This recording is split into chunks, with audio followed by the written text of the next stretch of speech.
يا مساء الخيرات. اليوم مثل ما انتم شايفين عاملين صينية معكرونة، لكن مش اي معكرونة اعتيادية، طريقة خاصة وطريقة مختلفة ان شاء الله راح تعجبكم وراح تطلع معكم طيبة كثير وتشهي. حابة انكم تجربوها ان شاء الله وتحكوا لي ارائكم في الفيديو وفي التعليقات بمشيئة الله. وهسه يلا بينا نروح نشوف المقادير وطريقة العمل. في البداية هون حطينا المعكرونة للسلق. طبعا أي نوع مكرونة أنتم حابينه، أنا حبيت أعمل سباكيتي بحسها بتكون أطيب. طبعا بنحط مع مية السلق معلقتين زيت، طبعا زيت نباتي، ومعلقة ملح عبال ما إنها تنسلق. يلا نعمل الخلطة سوا.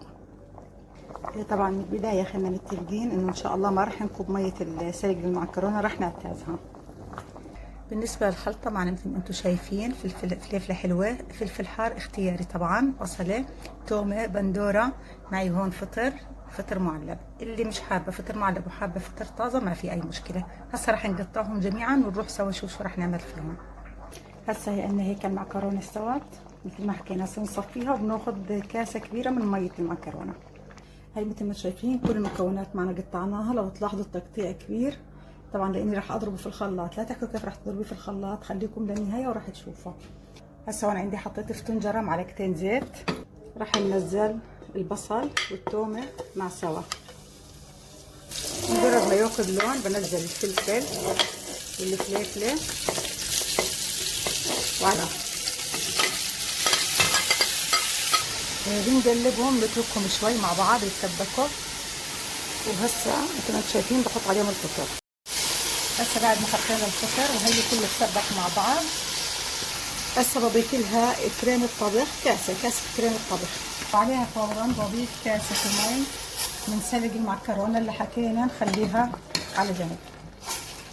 طبعا سر النكهة وجمالها عن جد فرق الريحان، بدنا نحط ورق ريحان وكثير، مش ورقة او ورقتين. هسه بخليهم يغلوا غلوتين مع بعض ونشوف شو راح نعمل. هسه بعد ما غلوا مع بعض منيح بيجي المرحلة المهمة اللي هي راح ناخذ كل هالخلطة هاي ونحطها في الخلاط ونضربها سوا.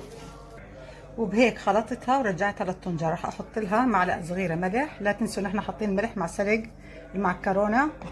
راح احط بهار مشكل ومعلقة كزبرة.